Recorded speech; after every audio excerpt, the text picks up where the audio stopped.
Inspirational Creatives, episode 215. Welcome to Inspirational Creatives. I'm your host, Rob Lawrence. Join me every Friday as I chat with successful artists, producers, and creative entrepreneurs who share powerful stories and strategies. They can help you to create the life that you want. Listen each week as these inspirational creatives show you how to take your creativity to the next level. You'll learn how to create a sustainable business that inspires others and gives you the financial freedom and lifestyle that you want. Thanks for listening. Make sure you sign up at inspirationalcreatives.com to get free exclusive bonus material. And now, on with the show.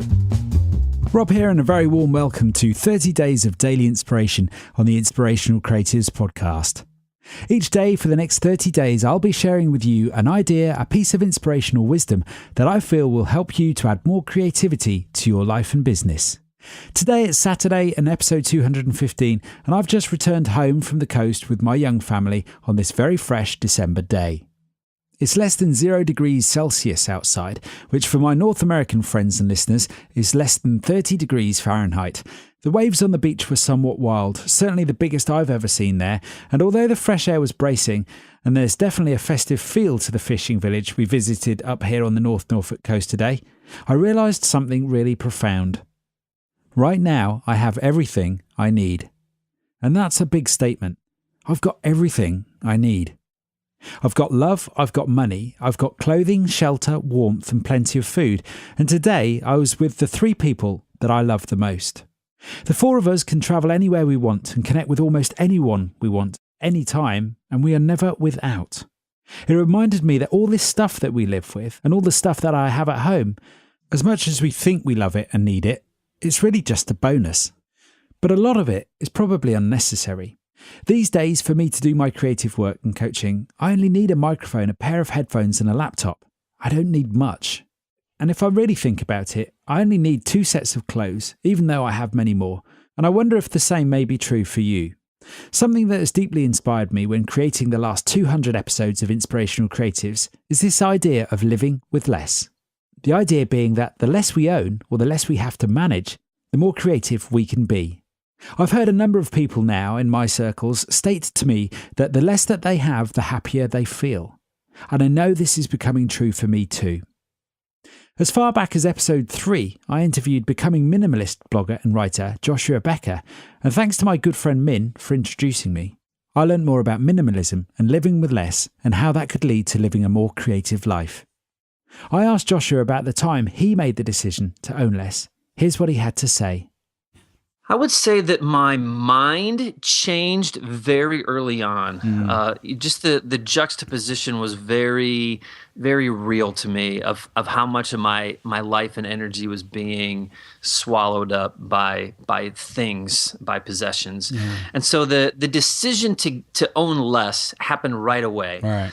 The actual process took months, in some cases even years, to get to some of the rooms in our house, I should say. But the mindset change happened right away, and it was just further entrenched. I became more and more passionate about it as we got rid of more and more things, began noticing some of the benefits of owning less. One of the biggest challenges that I face with owning less is what to do with gifts. Some gifts I no longer use, although I still love them. And some gifts, quite frankly, are lovely, but sometimes no longer have a place in my life. This leaves me often feeling guilty about what to do with gifts and giving away gifts I no longer have a place or purpose for. Way back in episode 63, I interviewed Be More With Less blogger Courtney Carver. Courtney taught me that when she lets go of an item, she also lets go of the guilt. Talking about her ongoing project, 333, a project that's dedicated to reducing her wardrobe to 33 items or less in 3 months, Courtney shared this with me. So for those things, and there were really, probably only a handful of pieces that I can think of that kind of fit that description. And I took a picture of myself wearing that item and then let it go. And that was enough for me because none of those pieces, I wasn't wearing any of them on a regular basis. They were just in there because of that circumstance.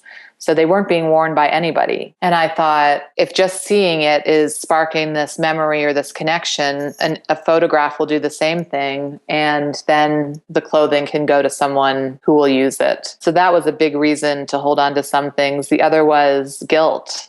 oh my gosh, I spent so much on that.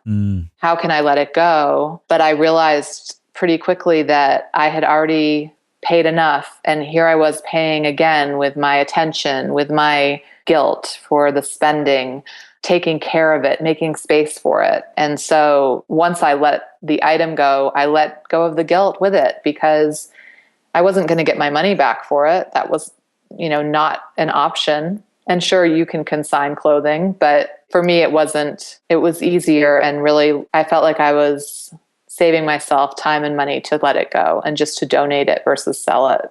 In episode 206 of 30 Days of Daily Inspiration and Inspirational Creatives, I shared with you some thoughts and ideas about how our emotions and feelings to do with money are almost nothing to do with money. And I'm willing to believe that the same principle applies here to possessions. How do you feel about a certain possession you know you need to let go of? For Courtney, if she needs to let go of a piece of clothing that she likes, or certainly likes the emotion that she feels when she looks at that piece of clothing, but wants to let go of the clothing itself, she simply takes a picture of herself wearing it. Remember, the more that you own, the more that stuff owns you. In episode 63, Courtney outlined the creative benefits to me of owning less. Well, it's given me time to do it, to be creative, to take time to think. I don't remember having time to think and process information and consider new ideas. And now I can do that. I can take a 2-hour walk and, think about problem solving or a new photography project or a new writing project. So I think that's probably the most obvious way that it's helped me.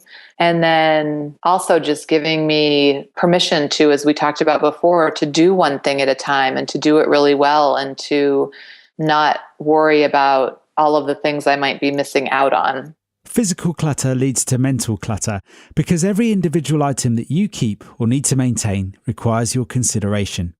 And this is also true of the events and commitments that you keep that don't positively serve you and your true purpose right now. Your time, mental power, and your genius are at stake if you are having to find the time and energy to dedicate to objects, people, or events which might be not either that important to you or indeed unnecessary to you.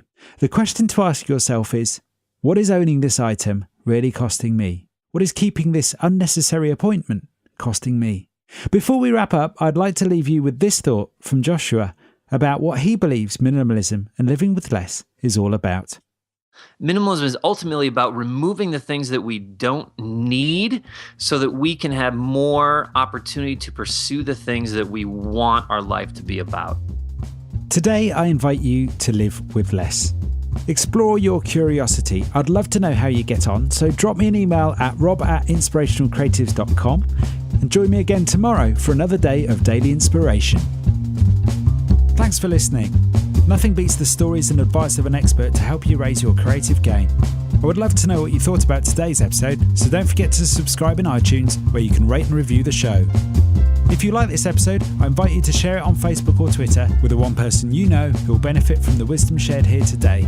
You can find the show notes on inspirationalcreatives.com/podcast.